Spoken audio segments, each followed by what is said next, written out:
करिब 200 वर्ष अगाडिदेखि गाउँ छाडेका राई माइलाका पुस्ताले आज पनि गाउँ मात्र नभई देश नै छाड्दैछन्। बलभद्र कुँवरले सुरु गरेको यस परम्परालाई आज पनि राई माइला जस्ता पात्रले पूरा गर्दै आएका छन्। करिब 3000 युवा दैनिक आफ्नो परिवारको भविष्य उज्जवल पार्नका निम्ति वैदेशिक रोजगारीमा जाने गरेका छन्। देशका युवा यसरी विदेश पलायन हुनुमा हात छ त केवल यी नेताको। करिब 11 वर्षदेखि नेपालको शासन सत्तामा छन् केवल यी नेता। देवालले आफ्ना छोरा जयवीर, प्रचण्डले आफ्ना छोरी गङ्गा, ओलीले आफ्ना साला विद्या सुन्दरलाई मात्र विदेशीबाट जोगाए।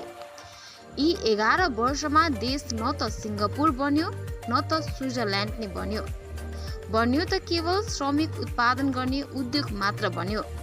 +2 परीक्षा सकिएको छ।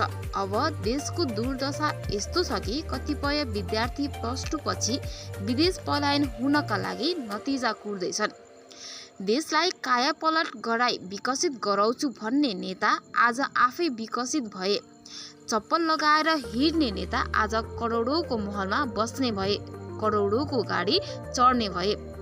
वास्तवमा अब राई माइला जस्ता पात्र न गाउँ फर्किनेछन् न यस देशमा फर्कनेछन् त केवल चुनावका बेला यी नेता र यिनका झुटा आश्वासन मात्र फर्कनेछन्। हस् त आजलाई यति नै। मेरो यस भिडियो मन परेमा यस च्यानललाई सब्स्क्राइब गर्न नबिर्सिनुहोला। धन्यवाद। राई माइलाले गाउँ छोड्यो।